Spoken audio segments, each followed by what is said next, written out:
Kita akan kembali membahas mengenai kitab Ester. Sebelumnya mari kita berdoa. Bapa dalam surga, kami akan mulai eksposisi kami pada hari ini. Kiranya Tuhan menyertai, memberkati, sehingga kami boleh sekali lagi mengerti, memahami firman-Mu, dan boleh hidup di dalam kelimpahan firman-Mu. Terima kasih ya Tuhan, berkati kami, dalam nama Tuhan Yesus kami berdoa. Amin. Saya akan mulai membaca pasal 2, ayat-ayat yang terakhir.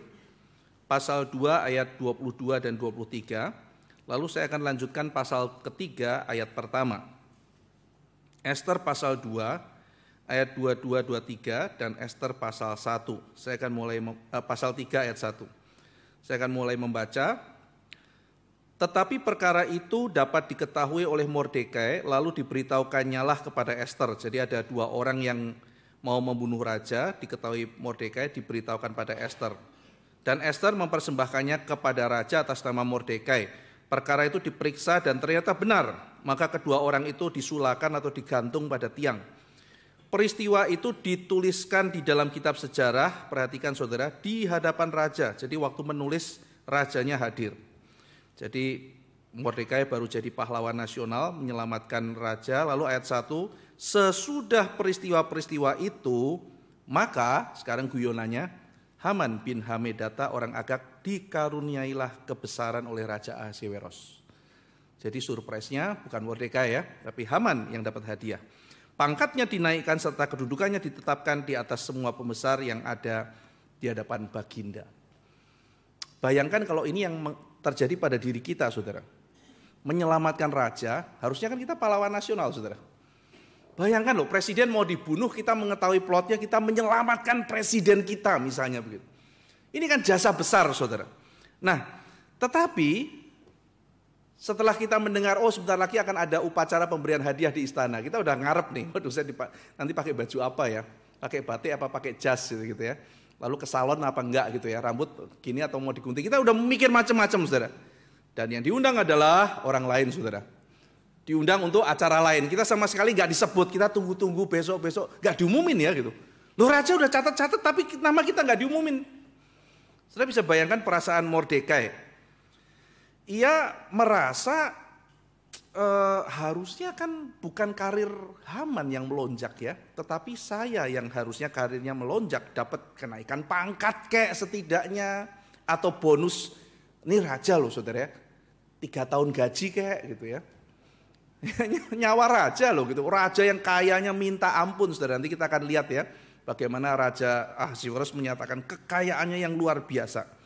Nah saudara, kalau kita pernah berjuang tetapi kita tidak diapresiasi, kita mungkin sedih saudara. Tetapi delay reward, bagaimana delay reward, delay pertolongan, itu bukan hanya dialami oleh Mordekai. Delay reward itu juga dialami oleh Yusuf misalnya dalam kitab suci. Yusuf sudah pesan kepada orang yang dia tolong, nanti kalau kamu sudah diselamatkan sudah balik kerjaanmu, kamu akan dipulihkan oleh raja. Ingat aku ya. Iya. Lalu cerita sama raja, ada orang kayak aku. Begitu dia sudah dipulihkan, lupa saudara. Delay sampai lama, baru dia cerita sama raja. Aku mau ngaku salah raja, dulu ada satu orang cerita ke aku. Delay saudara. Nah lalu kemudian delay pertolongan juga ada. Yaitu apa? Lazarus. Lazarus mati, Yesus mendelay sendiri pertolongan. Lalu pada waktu dikatakan Yesus sedang di bukit-bukit, murid-murid dibiarkan menyeberang. Dia melihat dari jauh, murid-murid kena digampar sama ombak saudara. Yesus melihat dari jauh, terus baru dia datang nolongin. Kenapa enggak dari awal ditolongin saudara? Murid-murid itu suwek mungkin ya. Saya disuruh Yesus nyebrang. Saya udah taat, kena badai. Saya udah taat loh, saudara mungkin mikir gitu ya. Saya sudah taat sama Yesus, masih kena badai. Udah gitu Yesus gak langsung begitu kena badai, nah saya tolong. Biar kena badai dulu, di tengah-tengahnya baru Yesus datang. Seperti seolah-olah delay saudara. Tetapi hari ini kita belajar, kalau delay itu dari perspektif kita itu kesedihan, di tangan Tuhan, delay itu bisa menjadi alat pembentukan. Bahkan menyelamatkan kita di suatu hari nanti. Delay bagi Mordekai itu adalah alat keselamatan bagi Tuhan. Delay bagi Yusuf itu indah pada akhirnya. Delay bagi Lazarus memberi pengajaran terbesar bagi umat manusia mengenai Yesus adalah kebangkitan. Delay bagi Petrus ketika Yesus tidak langsung menolong dari ombak membuat dia mengerti siapa Yesus. Saudara, ketika orang banyak ikut Yesus karena mereka cari roti. Waktu Yesus ngomong kalimat keras mereka semua pergi. Ketika mereka semua pergi mungkin murid-murid bilang, Yesus belajar marketing sedikit gitu loh, khotbah kayak begitu. Kamu tuh khotbah ngusir orang gitu. Masa di tengah-tengah khotbah ngomong kalau tidak makan darahku, tidak minum dagingku, tidak bisa masuk kerajaan Allah. Perkataan kamu keras, bukannya dilunakkan. Khotbah lebih keras lagi saudara. Kamu memang kesini bukan untuk cari aku. Kamu datang ke sini cari roti. Kabur semua saudara. Yesus tidak peduli, dia mengatakan kebenaran. Dia pergi semua, terus murid-muridnya bilang, aduh guru jangan gitu, kita harus setengah-setengah mati humas. Begitu datang khotbahmu kayak begitu gitu kan ya. Apa jawaban Yesus?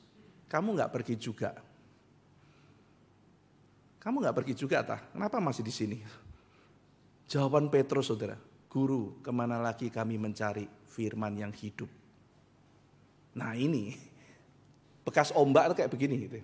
Jadinya kayak begini, bisa ngomong kalimat ini, kemana lagi kami mencari, karena dia tahu perkataannya luar biasa. Siapa manusia ini? Cuaca pun takluk sama dia. Inilah firman yang hidup, mau cari apa lagi gitu. Cuma sekedar cari roti, enggak, ini adalah Tuhan di hadapan saya. Saya berjumpa dengan firman yang hidup. Cari kemana lagi?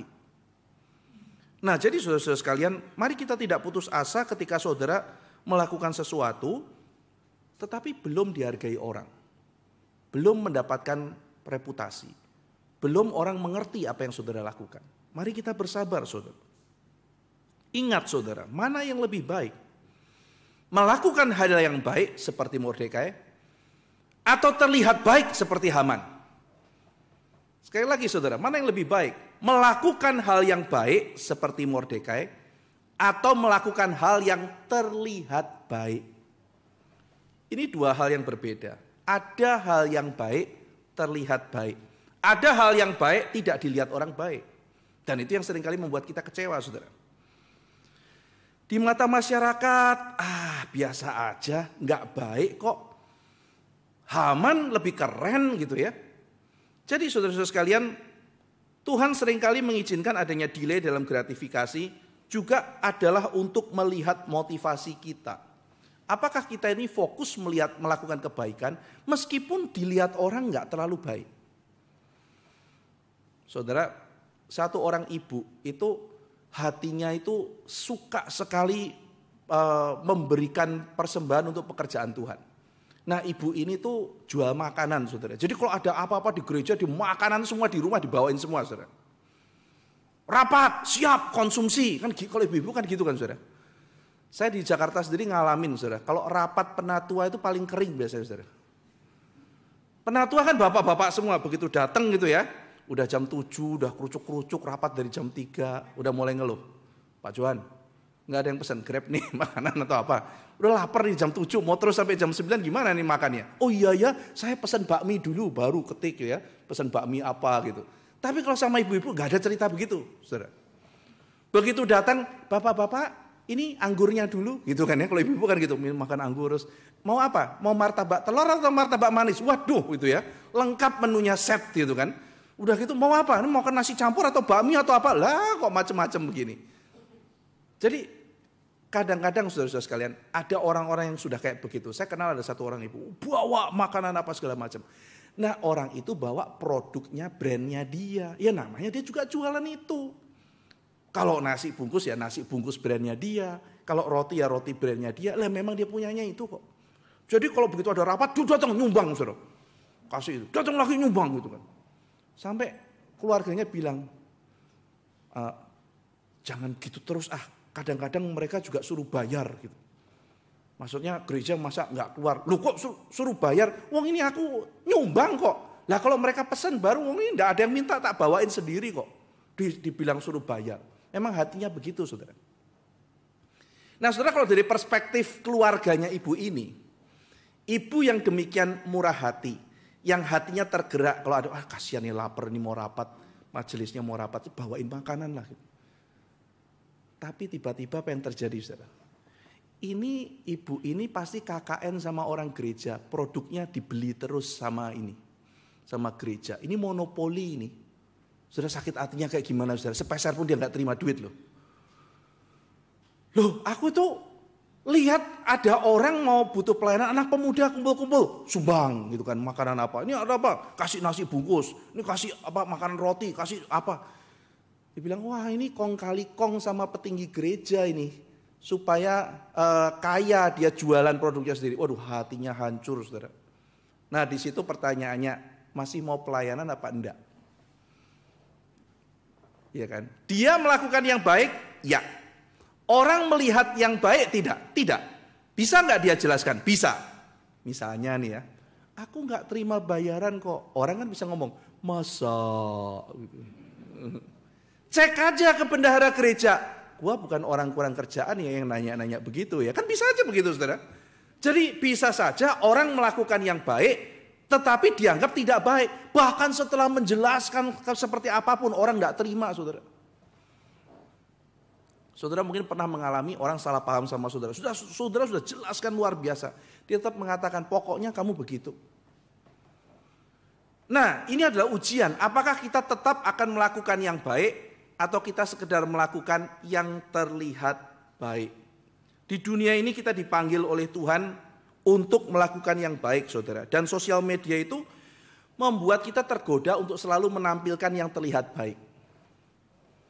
Ada begitu banyak orang tua yang baik dalam dunia ini, saudara. Tapi kan media bisa membuat misalnya, saudara, anaknya disuruh duduk, terus aku duduk, pak foto, di foto trap. Biasa keseharian saat teduh sama anak gitu.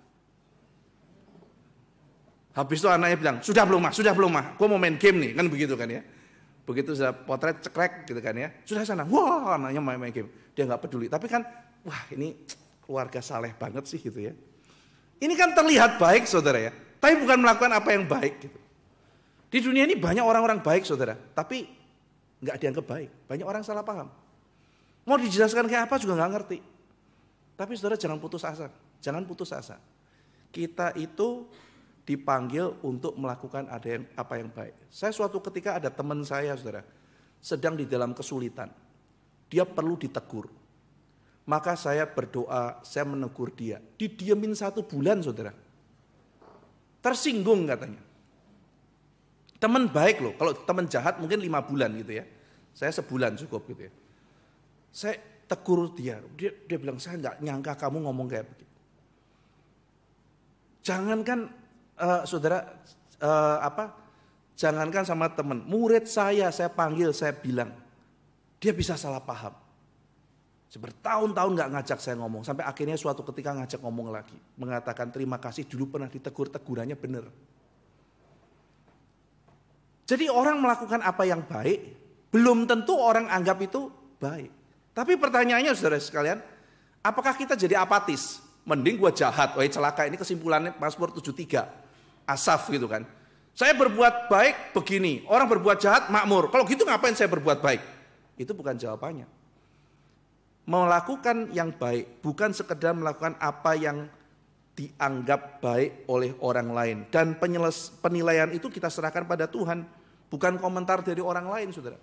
Kalau saudara yakin bahwa yang Anda lakukan adalah kebaikan dan itu di hadapan Tuhan, lakukan itu meskipun tidak dihargai orang. Meskipun orang salah paham, meskipun orang tidak mengerti kita, bahkan meskipun mungkin orang menuduh kita melakukan sesuatu yang tidak kita lakukan. Tapi kalau itu baik, berguna, bahkan bermanfaat bagi orang banyak, mari kita lakukan. Nah saudara, setelah kemudian diperkenalkan tokoh-tokoh utama, ada Esther, ada Mordekai, sekarang super villain ya. Villainnya dimunculkan. Saudara kalau nonton superhero selalu yang bikin salah satunya keren dan rame itu adalah super villain, saudara. Kalau penjahatnya seru, berantemnya lagi seru juga, saudara. Godzilla mesti lawan Kong gitu kan ya. Seru. Kalau Godzilla lawan saya, diinjek-injek mulu, saudara gitu. Paling yang bisa diekspos dramanya diinjek Godzilla tuh rasanya kayak apa gitu kan. Iya kan, waduh keluargaku hancur diinjek Godzilla ya. Gimana mau ngelawan Godzilla, gak bisa segede gitu. Gimana cara ngalahinnya? Tapi kalau kuat lawan kuat, wah itu rame. Ya kan? Maka Superman Overpower tuh saudara ya. Mesti ada General Zod yang sama-sama kuat. Doomsday. Seru berantemnya gitu ya. Batman, pinter. Mesti yang lebih pinter plus gila, Joker. Bisa ngimbangin pinternya Batman sama muslihatnya Batman. Jadi baru rame gitu kan ceritanya. Ya kan? Ada sih yang nggak ada lawannya gitu ya. Tapi memang plotnya aneh. Ada satu anime namanya One Punch Man. Itu kisah tentang satu orang namanya Saitama, botak-botak gitu. Itu overpower banget, tidak ada musuh, berantem pokoknya sekali tonjok menang. Tapi yang sesuai dengan plot film itu, jangankan saudara baca, hero-nya sendiri bosan hidup saudara. Kok hidup gak ada tantangan sih, berantem kalau katanya orang jago blek kalah gitu kan ya. Katanya jago mukul dia gak ada apa-apa, dia cuma nguap atau apa. Hidup jadi membosankan gitu ya.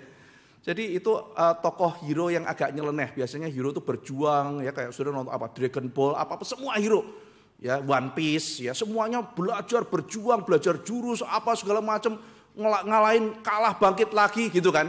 Ini kok jelek menang gitu kan ya.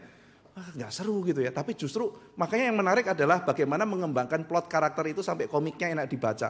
Kalau saudara belajar tentang teori pembuatan komik itu nggak gampang.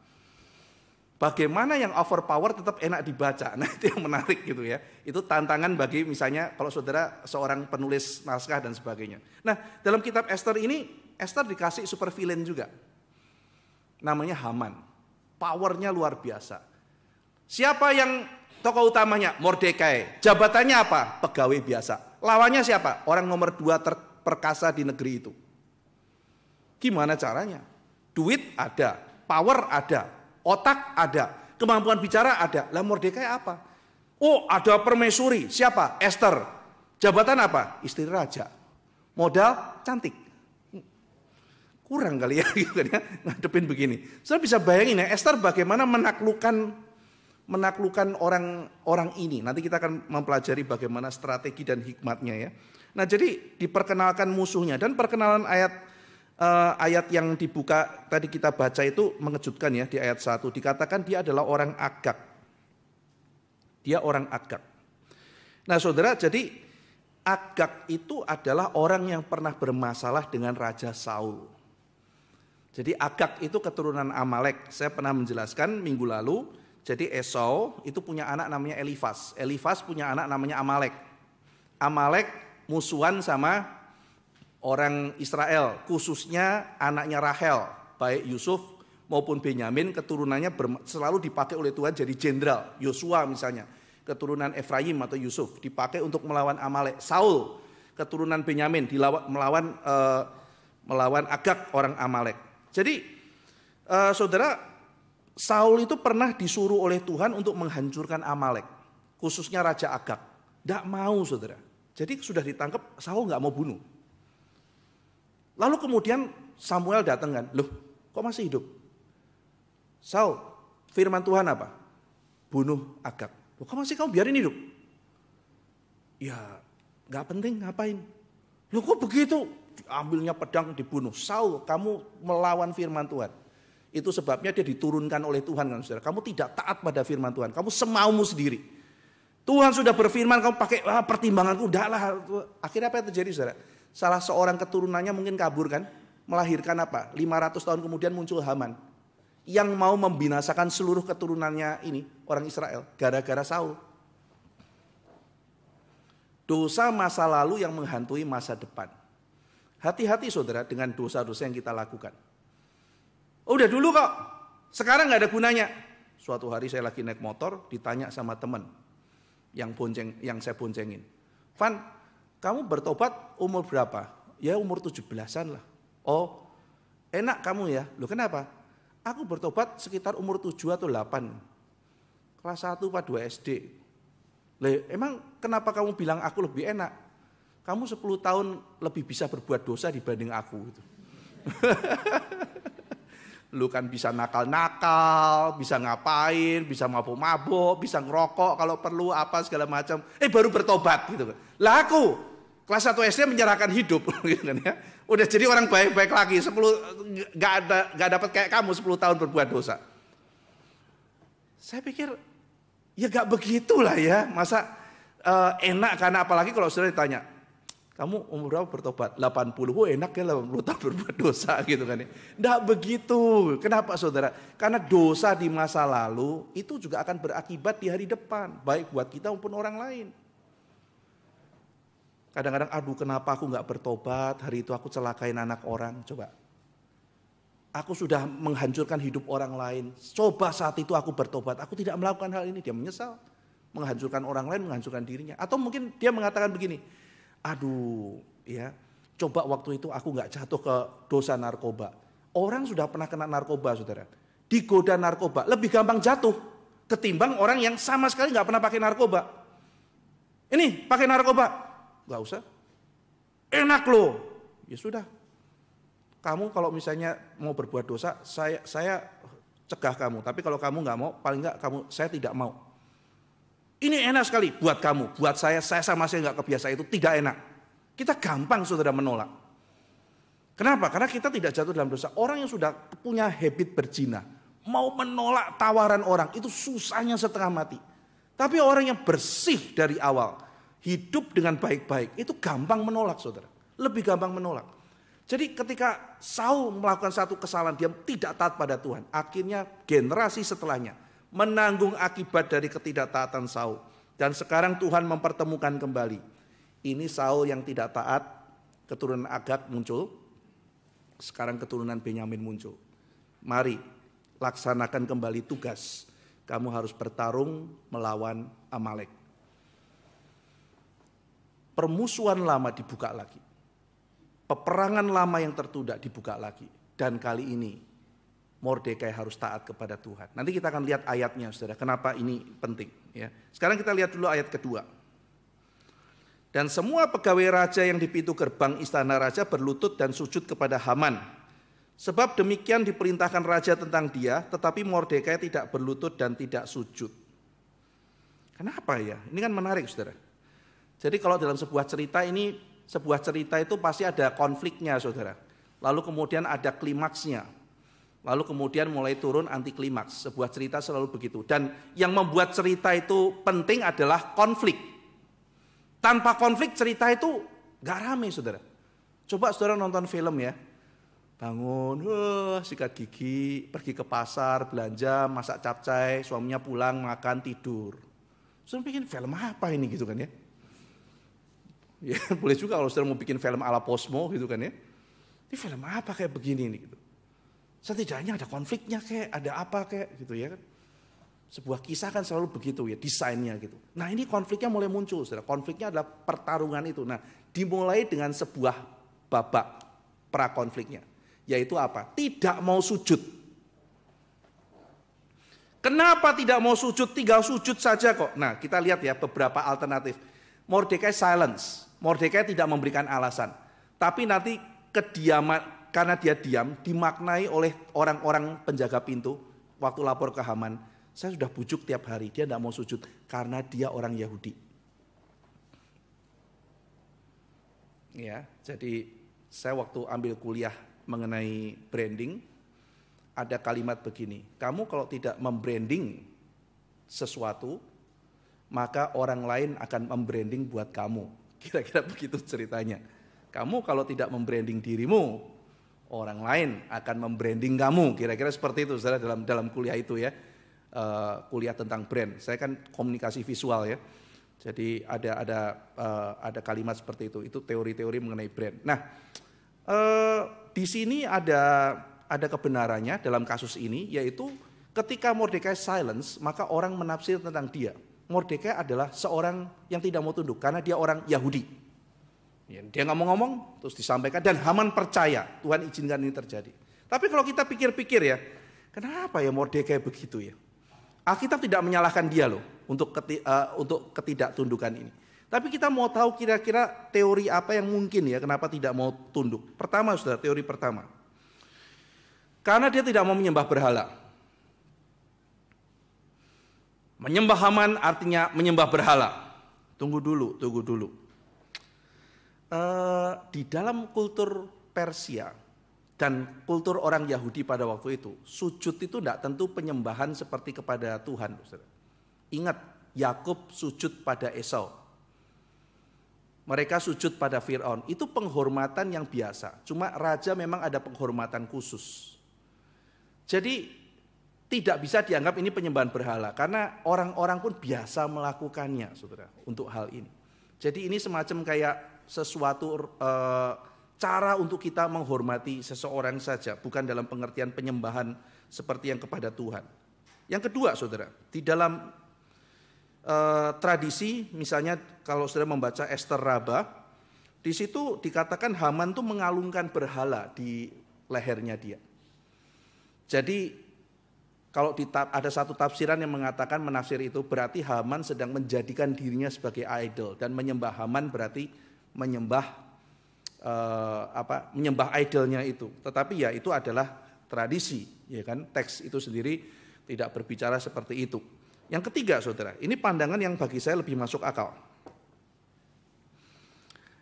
Haman mengatakan raja memerintahkan semua orang sujud kepadanya. Aneh. Kenapa? Karena pejabat mana yang tidak sujud kepada pejabat di atasnya? Lumrah kan, saudara? Pejabat yang lebih rendah menghormati pejabat yang lebih tinggi. Saya sering lihat kalau di jalan-jalan kalau ada pejabat lewat, polisinya begini. Polisinya langsung begini kan, habis ngatur lalu lintas dia begini, kasih hormat. Biasa, saudara. Nah kalau ada pejabat senior, ya kita harus kasih hormat, ini pejabat senior gitu kan. Nah ini kan Haman itu orang nomor 2, ya pasti dihormati dong. Tapi kenapa raja memerintahkan semua orang harus sujud kepadaku? Berarti sujudnya beda kayak sujud biasa, saudara. Ini adalah sujud protokol kepada raja, gitu. Jadi ini sujud yang khusus, sujud sebagaimana orang sujud kepada raja, maka demikianlah Haman minta diperlakukan. Saudara, protokolnya raja sama protokol bupati kan beda. Misalnya bupati kunjungan di satu tempat, dengan presiden kunjungan di satu tempat, protokolnya kan beda. Misalnya Pak Presiden bilang, saya mau ke sini jam 6, jam 2 itu penjinak bom sudah datang, saudara. Yang datang meriksa ngawasin pengamanan itu Kapolri langsung mungkin, saudara, karena presiden mau datang misalnya. Dia cek, Kapolda datang, Kapolri datang, dia cek semuanya apa itu. Baru kemudian nanti protokolnya lain, saudara, protokolnya sangat lain. Nanti kalau misalnya Pak Presiden datang, ruangan harus dikosongkan, harus berdiri, lagu Indonesia Raya gitu, dan sebagainya. Semua harus berdiri, semua harus sebagainya. Protokolnya tuh protokol presiden, yang mungkin bupati tidak seribet itu, ya kan? Karena khusus hanya untuk presiden. Nah sekarang Haman dia bilang, raja minta kamu sujud kepada saya. Ini adalah sujudnya raja dikenakan pada Haman. Ya, saya bisa memahami ya. Kenapa ini menjadi raja yang nyuruh. Anehnya kemudian begini, saudara. Kalau ini perintah raja, semua sujud sama dia, dan Mordekai tidak sujud, kenapa tidak dihukum? Kenapa tidak dipanggil, Mordekai, kamu melanggar perintah raja, maka kamu saya gantung. Selesai kan? Kenapa dia harus mikir, gimana caranya saya melenyapkan Mordekai ya? Melanggar perintah raja, kenapa nggak dihukum? Kenapa mikirin cara untuk menyingkirkan Mordekai?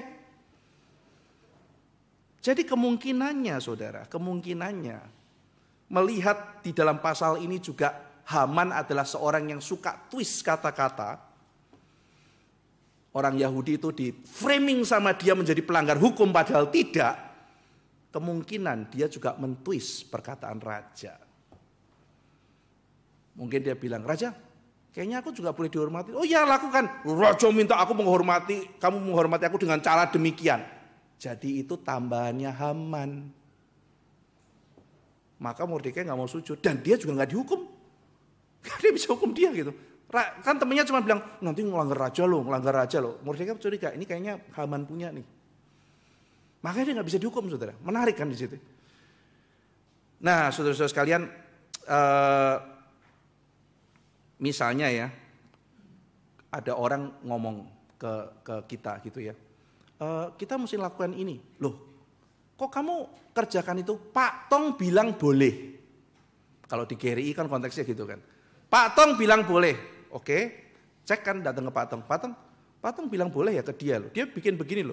Wih, kurang ajar, enggak boleh loh bikin kayak begitu. Loh, tadi dia bilang patung yang suruh. Loh, dia datang ketemu saya. Terus saya nanya, patung kalau orang ini nih baik enggak? Oh baik, tapi saya enggak bilang dia suruh kerja loh. Baik gitu kan ya. Secara prinsip, lah dia mau lakukan di mana baik. Tapi kalau di sini kan mesti minta izin semua. Nah itulah patung. Dia ngomong ke kita, patung sudah kasih izin. Jadi apa yang terjadi saudara? Twist. Mungkin juga dia nggak sengaja, gitu ya. Misalnya patung lagi ngantuk-ngantuk, ya kan, capean, terus dipanggil, patung, saya mau bikin ini ya, gerakan ini ya di GRI ya. Oke, terima kasih patung itu. Terus patung saya kayaknya nggak pernah itu. Lu patung ngomong begitu, hah? Kapan? Gitu kan ya. Jadi bisa jadi itu sesuatu twist. Nah ini menurut teori yang nomor 3 ini dan saya setuju. Kemungkinannya adalah twist dari Haman. Sehingga Mordekai tidak mau sujud. Enggak, ini bukan perintah raja. Ini lu main-main. Dan yang keempat saudara, ini juga 3 dan 4 ini ada benarnya. Karena Mordekai seorang Benyamin dan taat pada Tuhan. Saudara mari kita buka Ulangan 25 ayat 19. Saudara akan ngerti konteksnya. Ulangan 25 ayat 19.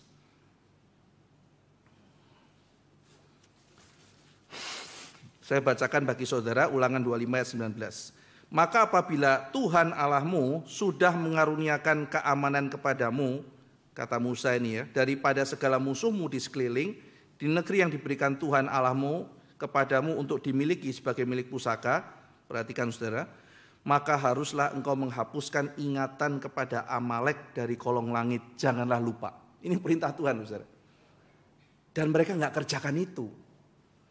Maka Mordekai ingat firman Tuhan, saya nggak bisa tunduk sama orang Amalek ini. Kenapa Tuhan mau melawan Amalek? Karena Amalek menyerang Israel. Saudara bayangkan ya, Israel dibilang sama Tuhan ini adalah anak sulungku. Tuhan bilang sama orang Mesir, kalau kamu tidak mau melepaskan anak sulungku, aku ambil anak sulungmu. Saudara ngerti kan kenapa akhirnya yang diambil anak sulung? Because Israel is my son, kata Tuhan. Lalu Tuhan pukul anak sulung. Wah, nangis semua orang Mesir, lepaskan. Begitu lepas masih unyu-unyu saudara, masih baby di padang gurun, diserang loh sama Amalek. Saudara sendiri loh. Keturunan Esau diserang saudara-saudaraan padahal loh. Wah, Tuhan marah, maka dia bilang, saya akan habisi Amalek. Tapi orang Israelnya nggak mau. Tuhan sudah berfirman, orang Israel nggak mau melakukan. Nah itu sebabnya Mordekai konsisten. Saya tidak mau sujud kepada orang yang kepadanya Tuhan menaruh murka. Saya tidak mau. Ya, jadi saudara lihat ya, paling nggak ada alasan ketiga dan keempat. Maka Mordekai tidak mau sujud. Sekarang kita lanjutkan saudara ayat 3 sampai 5. Jadi ayat 3 bicara para pegawai raja bilang ya, mengapa engkau melanggar perintah raja? Ayat keempat. Lalu mereka menegur dia berhari-hari, tapi nggak didengar oleh Mordekai. Lalu dilaporin ke Haman. Ia menceritakan pada mereka bahwa ia orang Yahudi. Ketika Haman melihat bahwa Mordekai tidak berlutut dan sujud kepadanya, maka sangat panaslah hati Haman. Marah dia saudara. Saudara, apa kesamaan Adam dengan Haman? Mirip loh mereka. Nanti kita akan gali lebih lanjut di ayat-ayat setelahnya, pasal-pasal berikutnya ya, kesamaan Adam dan Haman. Tapi kira-kira sekilas begini saudara. Adam itu adalah orang yang posisinya tinggi seperti Haman. Itu kesamaan pertama ya. Posisinya dia sangat tinggi. Dia itu diangkat sebagai penjaga taman milik Tuhan. Nah saudara mungkin bilang, Pak tukang kebun ya, tukang gado-gado itu kalau sama pejabat itu dibandingkan, aku lebih pilih mulia pejabat Pak. Ini adalah yang ini jabatan biasa, yang ini jabatan luar biasa. Kita pasti mikirnya begitu saudara. Ya kan, saya kalau mau menjadi seorang tukang kebun, itu jabatan biasa. Saya mau menjadi seorang Perdana Menteri, ini jabatan luar biasa. Lah bagaimana seorang tukang kebun, Bapak katakan sejajar dengan seorang yang ini, dengan seorang yang adalah Perdana Menteri. Saya bukan bicara dalam teologi reform ya, kalau dalam teologi reform ya sama-sama mulia, semuanya ada tempatnya masing-masing gitu ya. Tapi ini bicara mengenai dari perspektif masyarakat gitu ya, mana lebih mulia. Dikatakan Wah ini lebih mulia yang Perdana Menteri. Bagaimana saya bisa samakan ini? Karena itu jabatan tukang kebun sekarang. Kalau zaman dulu tukang kebun itu setaraf kayak orang-orang penting di pejabat istana, saudara. Ini tukang kebunnya istana gitu. Sama kalau saudara membaca Nehemia adalah tukang minuman raja. Oh ini waitress yang suka ngasih minuman. Saya tidak usah pendidikan khusus pun bisa. Tidak bisa saudara. Karena dia juga selain salah satu job desk-nya, saya baca satu buku Nehemia, itu adalah mengatur keuangan negara. Dia budgeting, menteri keuangan. Pejabat Nehemia, makanya dia pergi pun ada pengawalnya. Di mana ada tukang antar minuman pergi dikawal. Itu pejabat, jadi Adam itu jabatannya kalau sekarang saudara itu jabatan berdaulat. Penjaga kebunnya Tuhan. Dan biasanya kalau sudah mempelajari kultur pada waktu itu, ada satu hal yang harus dikerjakan tukang kebun. Memastikan semua tanaman tumbuh dengan baik dan tidak boleh makan apapun buah yang ada di kebun itu. Tidak boleh dimakan. Itu milik raja. Maka tukang kebun tidak boleh makan. Hanya raja yang boleh. Raja Yahweh berbeda, saudara. Adam, semua di taman ini silakan kau makan. Kurang baik apa saudara? Yahweh itu. Cuma ada satu yang tidak boleh kau sentuh. Karena kalau satu itu kamu keterlaluan. Kamu melanggar kekudusanku. Kamu menghilangkan kemanusiaanmu. Karena kamu mau menjadi Tuhan. Dan itu artinya kamu mau menjadi lebih rendah daripada manusia yang sudah dicipta teladan Allah. Ada satu yang kamu gak boleh, karena itu hanya menjadi milik Tuhan. My honor, my glory. Jangan kamu mencoba merebutnya, itu malah merendahkan kamu. Kamu sudah ada kemuliaanmu sendiri. Nah saudara, masalahnya Yusuf tahu itu. Saudara. Kamu saya angkat menjadi tuan atas istanaku, kata Potifar. Ya, gitu ya. Itu mungkin Yusuf tuh buka kulkas, saudara, ambil semaunya dia. Buka kulkas, aku mau Wagyu A5 ya silakan. Tuan kok di situ ya. Aku mau ini apa tuh namanya yang telur ikan tuh. Kaviar yang dari Turki itu ya. Buka satu kaleng 16 juta itu. Mungkin ya kalau zaman itu ada makan gitu. Ya, terserah dia gitu. Boleh. Tapi begitu istri Potifar datang, no, ini bukan punya saya. Ini eksklusif milik Potifar. Kalau aku mengatakan iya, aku berarti sudah tidak tahu diri. Ada hal yang aku boleh, ada hal yang aku tidak boleh. Semua di rumah ini boleh. Tapi istri ini adalah milik tuanku. Yusuf tahu diri, tahu batas. Tahu kehendak Tuhan. Adam enggak, saudara. Semuanya boleh, kecuali satu. Satu itu dikejar mati-matian. Kayaknya nggak bisa hidup tanpa yang satu, saudara. Nah, Haman kayak begitu. Semuanya dikasih cuma satu. Ada cuma satu loh, saudara yang nggak mau sujud. Dongkolnya minta ampun. Ini keserakahan dan ketidakpuasan. Nanti kita akan masuk saudara ke lebih lanjut mengenai Adam dan Haman. Ya. Nah jadi kemudian ayat ke-6 dan ayat ke-7 Mordekai berencana untuk dibunuh oleh Haman. Haman mau membunuh, tetapi dia tidak langsung membunuh. Nah ini rencana Tuhan, saudara. Dia tidak langsung membunuh. Apa yang dilakukan di ayat 7? Pada bulan pertama, yakni bulan Nisan, dalam tahun ke-12 zaman Raja Ahasiweros, orang membuang pur, yakni undi di depan Haman, hari demi hari dan bulan demi bulan sampai jatuh pada bulan yang ke-12, yakni bulan Adar. Apa yang dilakukan oleh Haman, saudara? Dia sedang mencari hari baik.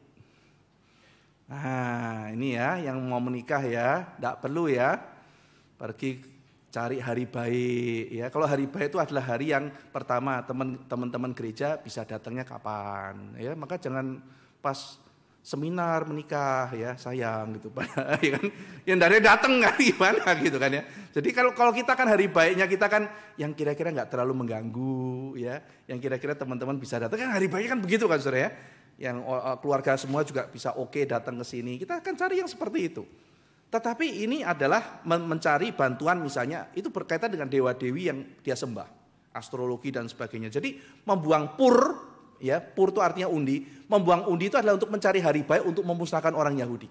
Nah, ternyata kalau saudara membaca kitab Amsal, membuang undi itu keputusannya di tangan Tuhan. Saya bacakan Amsal 16 ayat 33. Undi dibuang di pangkuan, tetapi setiap keputusan berasal dari Tuhan.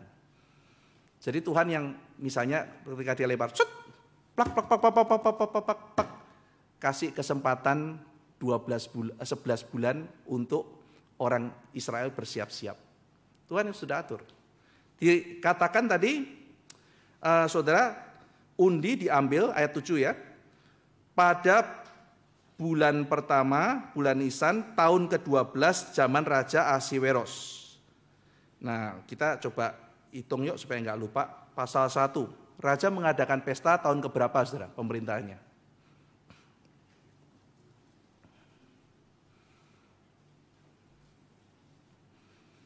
Ini tahun di mana Wasti bermasalah itu ya. Tahun keberapa, saudara? Tahun ketiga. Pasal kedua, Ester masuk istana raja tahun keberapa pemerintahnya?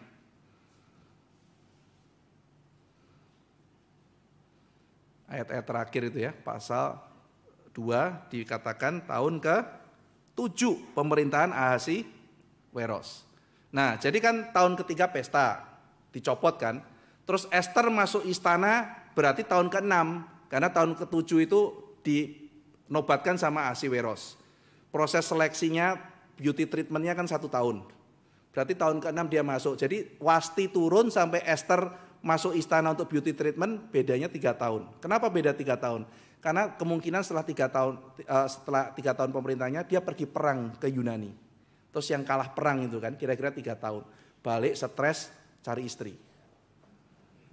Kira-kira seperti itu. Nah, tahun ke-7 lalu kemudian ini dikatakan tahun ke-12. Jadi Ester sudah 5 tahun tinggal di istana. Kira-kira ya. Jadi itu penanggalannya. Dan dikatakan ini undi diambil di bulan Nisan. Di bulan Nisan ada peristiwa apa yang menarik, saudara? Tanggal keberapa Nisan itu? 13. Jadi kalau misalnya puasa Esternya itu langsung ya berarti Ester mulai puasa antara 14 sampai 15. Nanti kita akan pelajari itu ya. 14-15 Nisan, ya kan? Tuhan Yesus mati tanggal berapa, saudara, menurut tradisi?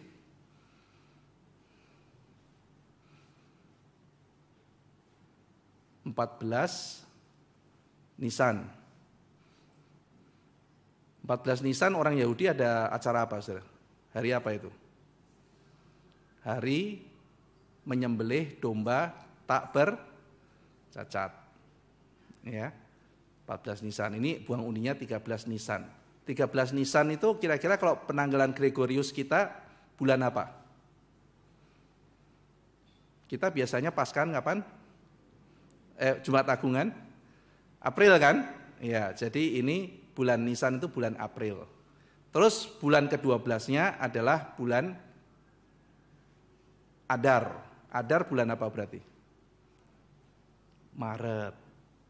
Maret tahun depannya gitu kan ya. Jadi dia buang undi di bulan April, nanti saya akan eksekusi Maret tahun depan. Kalau penanggalan Gregorius ya, menjadi seperti itu. Oke, nah jadi ada waktu 11 bulan untuk siap-siap sebetulnya, saudara. Kenapa? Lama juga, karena kan kasih tahu orang ini kan pakai kurir, saudara. Zaman dulu tidak ada WA group. Ya kan, jadi mesti satu-satu pakai kurir gitu. Ya perlu waktu lama. Sekarang kita lihat ayat 8, saudara. Maka sembah Haman pada Ahasiweros. Ini sekarang dia lobi raja. Perhatikan, saudara, tidak disebut nama bangsanya bahkan. Ada suatu bangsa hidup tercerai-berai, terasing di antara bangsa-bangsa dalam seluruh daerah kerajaan tuanku. Hukum mereka berlainan dengan hukum segala bangsa.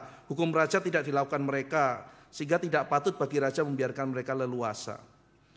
Ini kalimat-kalimatnya, saudara ya, logis kelihatan, tapi nggak benar. Inilah cara iblis menipu kita, saudara. Dia memberikan kalimat-kalimat yang kelihatannya logis, tapi nggak benar. Argumentasi-argumentasi yang kelihatannya masuk akal, tapi salah. Nah ini dia twist semua, saudara. Ya, dia pertama tidak sebut nama bangsanya apa, dan ini menunjukkan raja itu tidak peduli sama sekali Tidak peduli saudara, kebanyakan bangsa. Nah berarti nanti Esther harus meng-cancel perkataan raja di mana peraturan dari media Persia adalah tidak boleh meng-cancel hukum. Dia harus membuat raja menjilat peraturannya sendiri, di mana raja tidak peduli juga sama Yahudi, sama bangsanya dia. Wah itu tantangan, itu challenge. Kalau saudara jadi Esther, apa yang saudara akan lakukan? Gimana cara ngomongnya ya? Nanti kita akan lihat masuk detail pergumulannya Esther. Gak gampang saudara. Modal cantik juga, kalau nggak ada hikmat, mentok di sini. Ya kan? Jadi dia harus berhikmat untuk bisa mengatasi kesulitan yang berat itu. Nah jadi ada 3 argumentasi Haman untuk membunuh orang Yahudi. Yang pertama, mereka tercerai-berai dan terasing di antara bangsa-bangsa seluruh kerajaan Tuanku. Jadi mereka itu ada di semua tempat dan mereka itu eksklusif. Mungkin kalau ada semacam kayak Yahudi Town gitu ya, ada semacam kayak begitu, pusat-pusat itu juga mempertahankan identiti mereka, bahasa meskipun sudah Aramaik, tetapi mereka masih misalnya memelihara iman gitu ya, ada semacam eksklusif, tapi nyebar semuanya, jadi bahaya, nyebar saudara. Nah yang kedua, they have their own law, mereka punya hukumnya sendiri.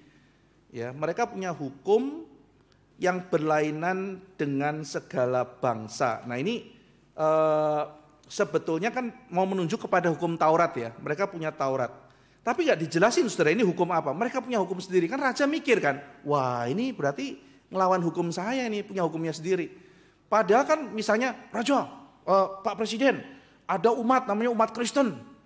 Mereka punya aturan sendiri, kitab suci. Ya padahal kan itu kan mengatur hal rohani, mengatur relasi kita dengan Tuhan, mengatur bagaimana bersikap, beretika pada sesama manusia. Tidak ada kaitannya dengan pelanggaran hukum negara. Sama saudara, Taurat tidak ada kaitannya dengan melanggar hukum raja. Mereka punya hukumnya sendiri. Dan yang paling jahat yang ketiga, hukum raja tidak dilakukan mereka. Nah ini yang jahat ya, ini sudah sebuah tuduhan bahwa mereka itu makar.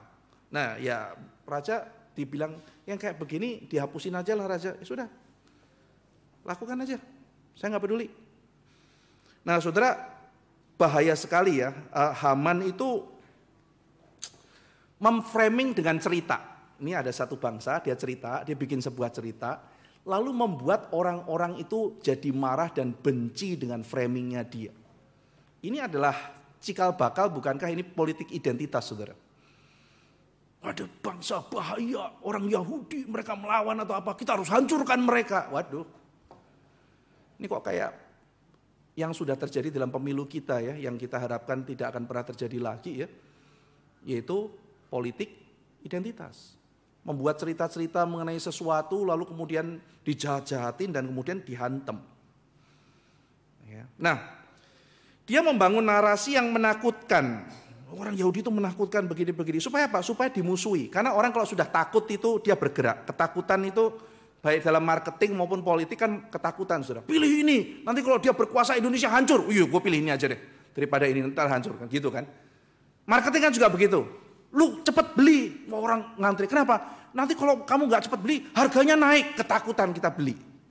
Daripada harganya naik. Lu cepet beli ini, kenapa? Kalau mau ganteng harus pakai ini. Kita takut gak ganteng, kita beli gitu. Iya kan marketing kan begitu. Menakut-nakuti tanpa terlihat menakutkan gitu. Itu seni marketing. Bagaimana menakut-nakuti orang. Orang beli karena takut saudara. Nah gimana caranya kita itu sebagai orang Kristen takutnya yang benar, takut akan Tuhan. Bukan takut kurang ganteng, kurang cantik. Kamu kalau gak pakai ini gak disayang mertua loh. Oh ya aku mesti pakai sabun cuci ini gitu. Karena iklannya disayang mertua gitu. Ya, jadi kalau takut dibenci mertua dia pakai sabun cuci itu gitu ya.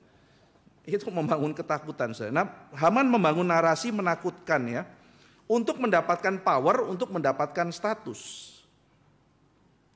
Kuasa yang didapat Haman, harta yang didapat Haman, itu hasil darah orang lain kalau ceritanya kayak begini.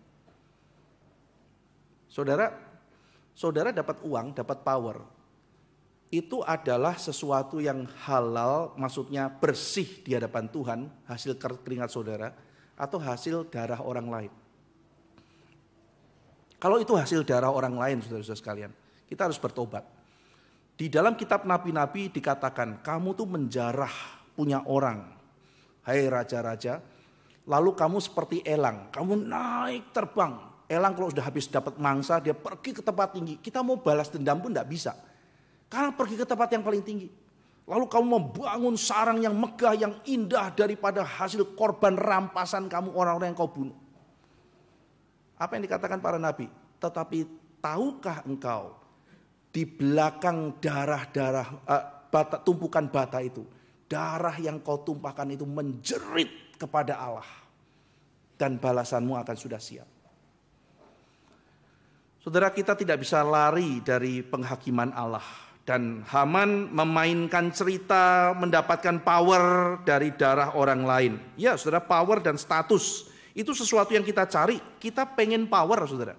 Power itu tidak jahat. Kalau power itu memang baik, karena Tuhan itu powerful. Tuhan membagi powernya pada kita.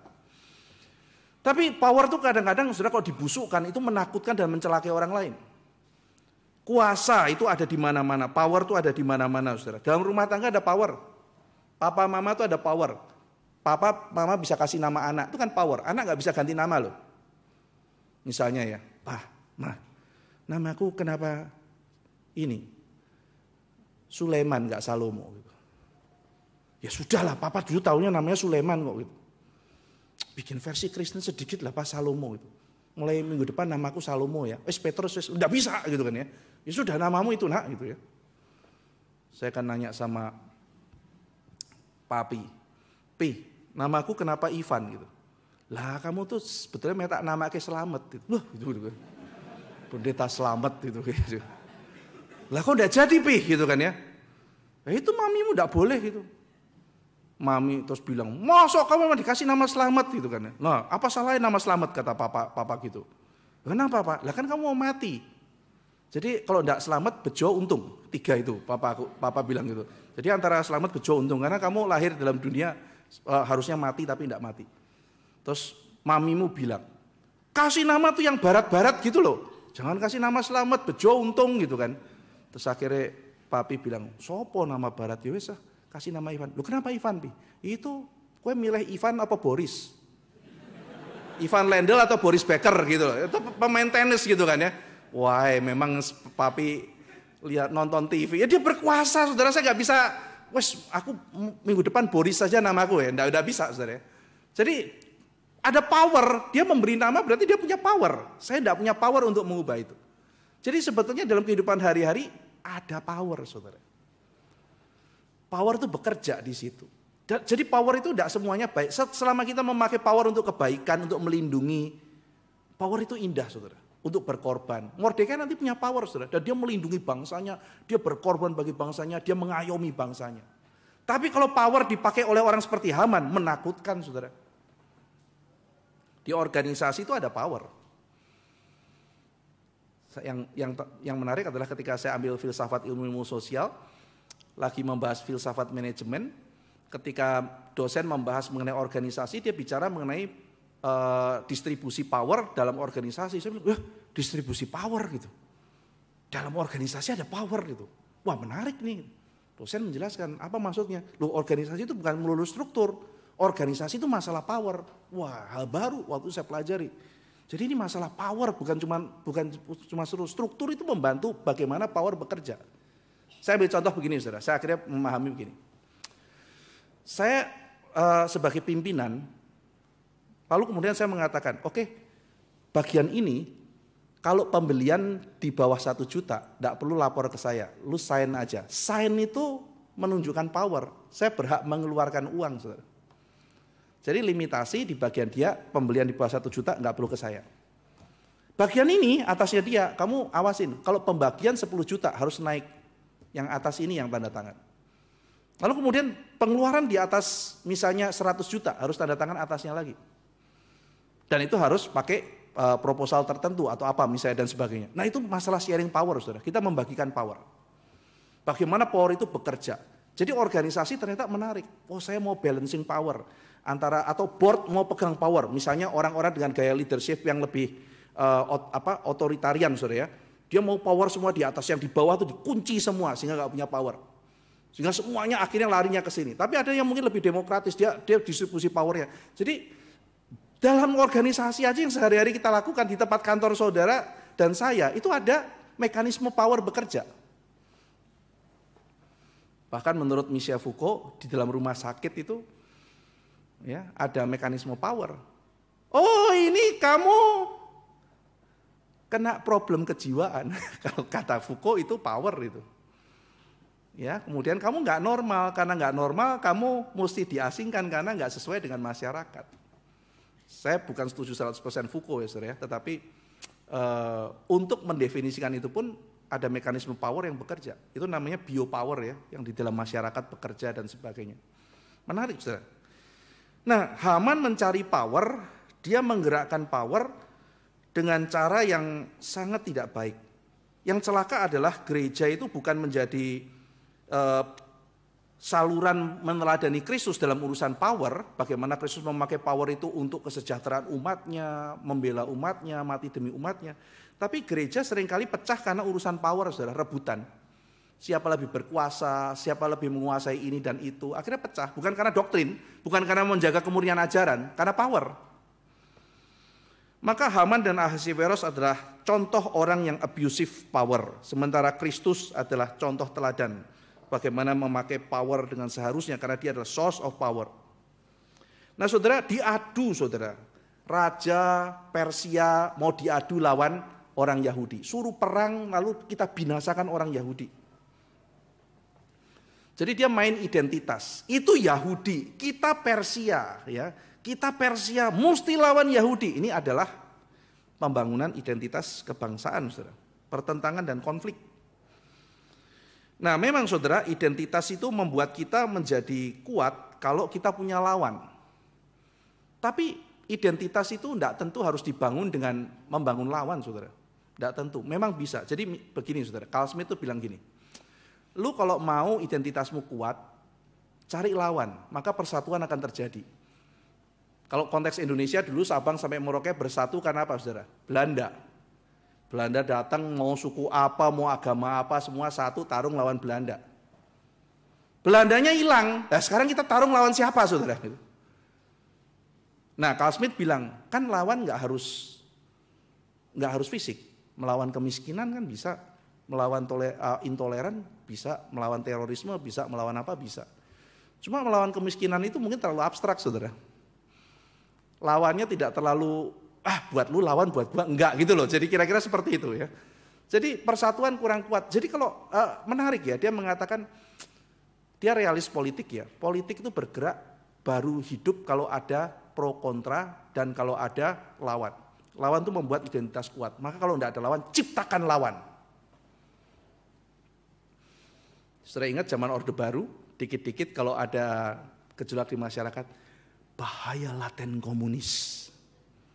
Langsung nggak ada berani macam-macam. Gitu apa? Bahaya laten komunis. Itu lawan yang diciptakan. Kita pernah menghadapi bahaya itu, tapi bahaya itu seringkali kalau dipikir-pikir sudah sampai di sana, sudah jauh, tapi terus digoyang terus, saudara. Itu untuk masalah pro dan kontra politik, untuk masalah identity. Tapi identitas kalau kayak begini terus nggak sehat, saudara. Ada saatnya saya bukan itu maka saya ini. Tapi kalau terus-terusan kayak begitu kan nggak sehat, saudara. Misalnya saya bukan perempuan, saya laki, ya cukuplah kayak begitu kan. Terus tiba-tiba saya bukan perempuan, saya perempuan. Lalu lama-lama sama perempuan bermusuhan kalau kayak gitu caranya. Kan nggak benar kan, orang yang konflik terus gitu kan ya. Maka kalau identity kita di gereja juga terus kita bukan ini bukan itu, tapi terus-menerus menekankan konflik. Ya kita nggak bertumbuh atau artinya identitas kita nggak jelas gitu. Jadi ini membangkitkan identity dengan politik identitas, yang sesuatu yang problematik sekali. Dan di Indonesia kalau dimasukkan dalam dunia marketing jadi tidak sehat, tidak dianggap tidak etis. Kalau di luar negeri masih etis. Pepsi lawan Coca-Cola, saudara. Itu kan iklannya hina-hinaan banget kan gitu. Tapi kalau di Indonesia menghina begitu, dibilang lu brand sombong, arogan. Jadi culture-nya enggak masuk. Apple sama Samsung tuh hina-hinaan, saudara, iklannya. Coba lihat iklan di Indonesia, enggak seperti itu. Karena enggak cocok kulturnya, malah akan menjadi negatif. Nah, jadi ada banyak cara, saudara, untuk mendapatkan power dan meraih identity. dan tidak harus pakai cara model Haman, ya, politik identitas yang sayangnya dalam pemilu lain, pemilu kita seringkali muncul dengan memframing lawan, lalu kemudian menakut-nakuti orang dengan narasi-narasi yang dibangun pada lawan. Yang menjadi pertanyaan begini, kalau Yahudi dianggap sebagai berbahaya, harus dimusnahkan, kita eksklusi lalu kemudian kita lawan dia. Permasalahannya kalau orang Persia itu toleran, seperti yang dibilang, maka kan harusnya nggak masalah, saudara. Misalnya nih, saudara ocok-ocokin saya, wah dia ini, sikat dia, hantam dia. Saya nggak ada masalah sama orang itu. Lu dia beda loh, beda ya, terus kenapa kalau dia beda? Kalau kita nggak pernah ada masalah, saudara, sama suku tertentu, sama agama tertentu, kita kan juga nggak akan terpancing gitu. Wah dia tuh agamanya itu, mari kita serang. Memang kalau dia agamanya itu kenapa? Kenapa kita harus memusnahkan dia gara-gara agamanya beda? Dia itu suku itu, emang kalau dia suku itu kenapa? Dia nyebelin gini-gini. Lah emang di suku kita nggak ada yang nyebelin. Kalau kita nggak ada masalah, saudara, kita nggak akan kepancing, kita nggak akan ikut-ikutan. Ayo ikut klub kita, klub apa? Klub pembenci A. Oh, nggak mau. Ya sudah, kamu mau bentuk klub sendiri, saya nggak akan bakal mau ikut. Saya nggak ada masalah sama suku A, agama A, nggak ada. Jadi kalau kita nggak ada masalah, kita toleran. Ya kita kan nggak akan ikut-ikutan, saudara. Mari kita ganyang, ganyangan dewe, urutan sama polisi loh. Saya nggak mau ikutan. Tapi kenapa orang-orang Persia kayaknya menyambut dengan gembira? Nah itu. Berarti toleransinya di Persia cuma di permukaan. Cuma di permukaan, saudara. Kita nggak usah ngomongin Indonesia deh. Kita ngomongin gereja Kertajaya dulu deh. Saudara, toleransinya itu di permukaan apa sampai ke dalam gitu. Ternyata kalau ada kesempatan balas dendam juga gitu, maksud saya begitu. Saudara, mari kita renungkan gitu. Kalau kita benar-benar belajar ya, menghargai orang lain gitu ya, toleransi, kita itu jangan sampai hanya di permukaan. Nah, celakanya saudara, contoh-contoh kita tentang toleransi, misalnya negara-negara Barat kayak Amerika, toleran kok, agama apa juga hidup. Iya hidup, kenapa? Karena mereka nggak boleh ngomong. Di publik gak boleh ngomong soal agama, orang berdoa aja bisa kena masalah kok. Doa acara Kristen kena masalah. Jadi bagaimana bisa toleransi kalau saya gak boleh ngomong di publik? Kalau ngomong ada perbedaan, nah disitulah kita belajar toleransi. Jadi contohnya juga gak benar, makanya kan juga akhirnya toleransi di permukaan saja, saudara. Nah mari kita gak ngelihat yang lain-lain, kita ngelihat kepada komunitas kita dulu ya. Apakah kita itu hanya di luar? Ada satu orang anak remaja ketemu saya. Pak, kata mama ideologi bapak berbahaya. Ideologi apa gitu. Kamu ngajarin firman Tuhan kok, firman Tuhan ideologi gitu kan ya. Iya, bapak mengajarkan jangan rasis, jangan apa. Loh itu kan ajaran Alkitab gitu kan ya. Di masyarakat diajarin, di Alkitab juga diajarin apa ideologi gitu kan ya. Iya, bapak tahu nggak? Bapak tuh harus hidup dalam kenyataan. Emang saya hidup dalam mimpi gitu kan ya. Ini banyak asumsi-asumsi yang ngaco loh gitu. Iya, kenapa? Iya katanya orang tua saya bilang gitu, kita ini dibenci, itu fakta. Loh, ya emang kalau ada orang benci kita, so what gitu. Yuk kita harus benci, gak bisa itu toleransi, itu berbahaya sekali yang Bapak ajarkan. Saya bicara sama dia gitu. Toleransi itu bukan artinya semua orang harus sayang sama kita baru kita sayang sama orang lain. Orang yang jiwanya besar, bukan berarti semua orang nggak ada yang rasis sama kita, benci sama agama kita, baru kita tidak benci sama yang lain. Realitas adalah memang ada orang-orang yang hatinya sempit, itu fakta. Tetapi pertanyaannya adalah, apakah kamu mau menambah jumlah satu orang sempit dalam dunia ini? Atau karena engkau percaya sama Tuhan Yesus Kristus, engkau menjadi orang yang menghargai sesama manusia, melihat mau bersahabat bahkan dengan orang yang sukunya berbeda, rasnya berbeda, agamanya berbeda. Mau tambah satu orang yang jiwanya besar atau mau tambah satu orang jiwanya sempit?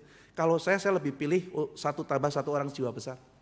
Meskipun faktanya mungkin orang tidak begitu sama saya, urusan dia. Tapi saya punya urusan sendiri. Saudara bisa bayangkan ya bahwa waktu saya pikir itu berarti ini istilah toleransi itu di permukaan loh gitu. Dalamnya tuh kelihatan wah tapi dalam hatinya wah kita mesti lawan, mesti apa, penuh kebencian. Jangan begitu, saudara. Nah, jadi saudara sekalian, ras itu sacred karena dari Tuhan.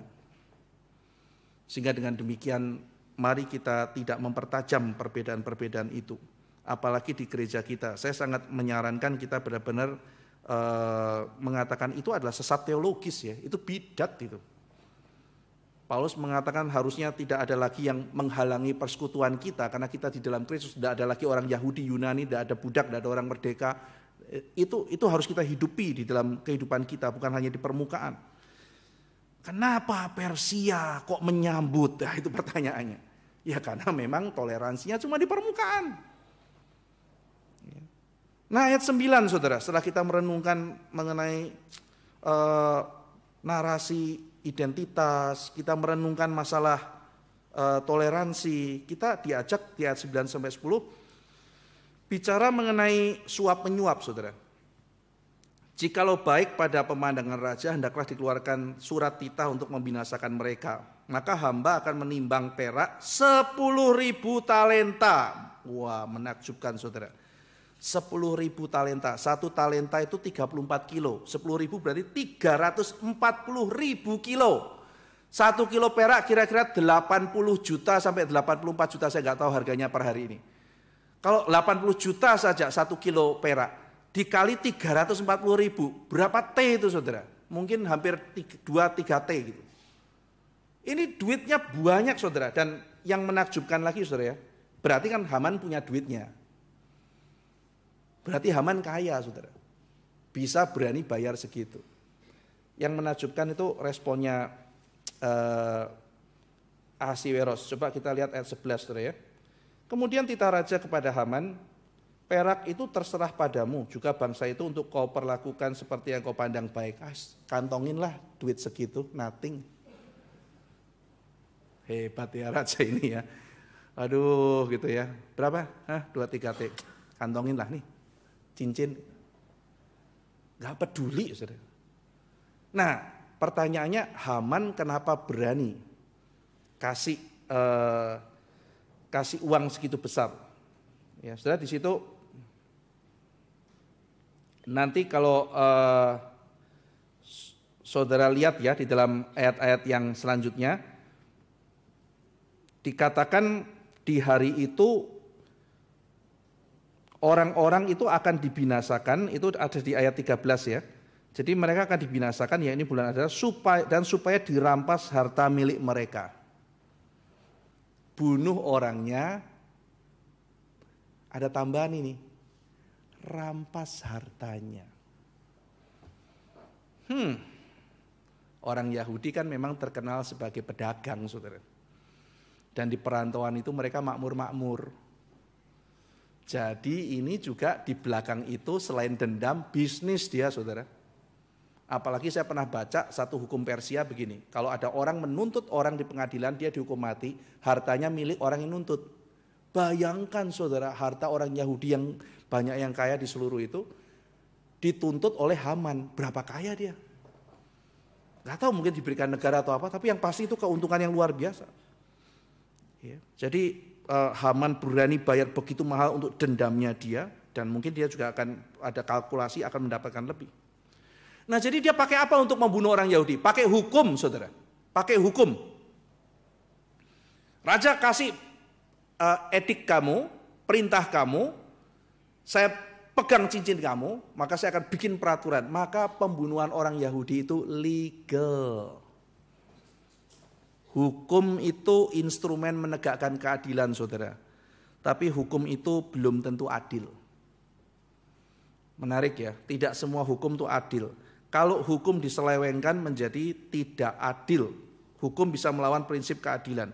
Maka saudara kalau tanya sama Hegel, seorang filsuf ya, Hegel, negara kalau menjamin hak warganya, dan negara itu adalah negara yang bebas, cirinya apa? Dia nomor 1 mengatakan, negara itu menjunjung tinggi supremasi hukum.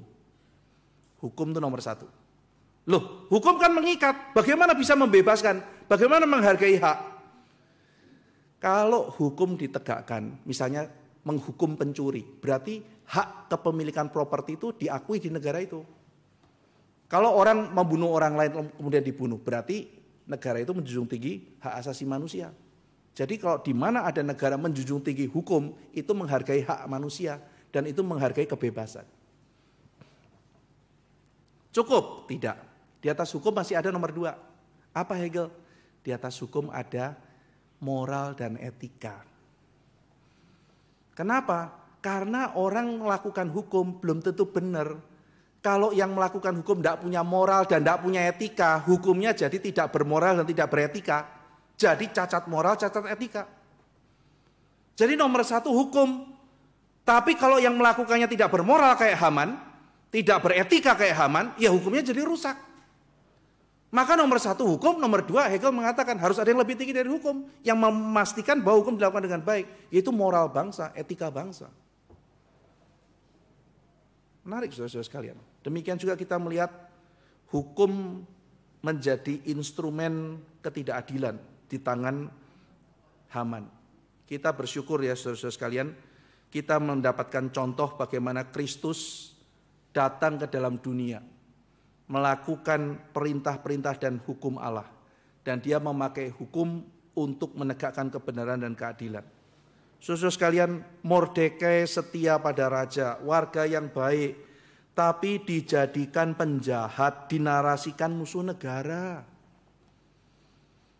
Saudara sekalian, bagaimana dengan kita? Orang-orang yang melakukan kebenaran, kebaikan, Anda seorang Kristen, tetapi di mata masyarakat reputasi kita buruk. Reputasi kita buruk, saudara. Orang sudah kerja setengah mati, yang dikerjakan dianggap tidak berguna, narasi yang beredar malah melawan kita. Mari kita tidak kecil hati, saudara, karena cerita-cerita seperti itu terjadi juga di zaman dulu. Kita masih ingat orang Kristen abad pertama, saudara, yang begitu baik, mencintai orang lain, nolong, nggak peduli agama apa, ditolong, saudara. Dibilang apa, saudara? Jangan ikut kelompok mereka kanibal. Kanibal. Mereka kanibal sama tukang free sex. Bayangkan orang Kristen dibilang kanibal, tukang free sex. Ditanya, kenapa? Ya orang Kristen ajaran Tuhannya bilang, kalau tidak makan darahku, tidak makan dagingku, tidak minum darahku, tidak bisa masuk kerajaan Allah. Masa mau kerajaan Allah makan orang lain kan kanibal? Loh ya, ada perkataan Tuhan Yesus kok dijadikan harafiah. Kita kalau makan minum kan makanan minumnya itu bersatu dengan tubuh kita, toh saudara. Maksudnya makan darahku, makan dagingku, minum darahku itu artinya ketika Kristus melalui iman menjadi bagian dari tubuh kita, dari hidup kita. Karena Kristus selanjutnya mengatakan itu sebabnya yang percaya diselamatkan. Maksudnya makan daging, minum darah itu beriman percaya pada Tuhan Yesus. Dituduh kanibal kita, saudara. Terus dibilang kenapa free sex? Itu orang Kristen tiap ketemu orang bilang, halo saudara, halo saudari. Zaman dulu nggak ngomong begitu, saudara. Hai saudara, hai saudari. Loh, ini saudaraan sama dia. Hai saudariku. Loh, saudariin. Wah, berarti ini semuanya ini pada free sex, jadi saudaraan semua. Wah, saudara, namanya jelek luar biasa. Tapi terus bertumbuh gitu. Nah, ini kalau Tuhan sudah berkehendak ya, mau dibusuk-busukin, mau diapa, kalau Tuhan berkati, ya tumbuh juga. Ya, jadi saudara-saudara sekalian, mari kita berani bayar harga. Pasal 3 ini kita tutup dengan muram, tetapi dengan sebuah kepastian. Muram karena apa? Mengingatkan kita sebagai orang Kristen kita harus berani bayar harga. Seperti Mordekai yang melakukan hal yang baik, tapi ketemu musuh yang kuat, lalu kemudian menarasikan yang macam-macam. Dan saya percaya Mordekai itu hopeless, saudara. Mau gimana lagi berhadapan dengan orang seperti itu? Pernahkah saudara berhadapan dengan musuh yang overpower dan saudara hopeless? Dan kita berseru kepada Tuhan. Tapi jangan takut, saudara. Kitab Ester mengajarkan kita, Tuhan melihat, Tuhan akan bertindak pada waktunya. Mari kita bekerja melakukan segala sesuatu yang baik, bukan sekedar terlihat baik. Dan ketika kita tidak bisa menjelaskan, kita di framing cerita beredar luar biasa. Kalau saudara melakukan yang benar, biarlah saudara berserah. Serahkan seluruh kegelisahanmu kepada Tuhan. Dan biarlah kita mendapatkan ketenangan. Mari kita berdoa. Bapa dalam surga, ada saatnya kami harus berhadapan dengan kuasa politik, kuasa strategi, kuasa finansial, kuasa dewa-dewi dalam astrologi seperti Mordekai berhadapan dengan Haman.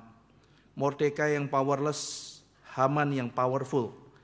tetapi di belakang Mordekai ada kuasa Tuhan yang diam-diam bekerja. Kami juga percaya bahwa Allah bekerja, menolong kami, menyelamatkan kami, membawa kebaikan bagi kisah hidup kami masing-masing. Tetapi Tuhan tolong beri kami iman, beri kami kekuatan, karena menunggu seringkali adalah waktu yang sulit. Menunggu seringkali adalah waktu yang berat bagi kami. Biarlah kami terus beriman, melihat kepada Tuhan dan menantikan pertolongan Tuhan tiba. Terima kasih ya Tuhan untuk firman indah yang kami dapatkan dari pasal 3 kitab Ester. Dalam nama Tuhan Yesus Kristus kami berdoa. Amin.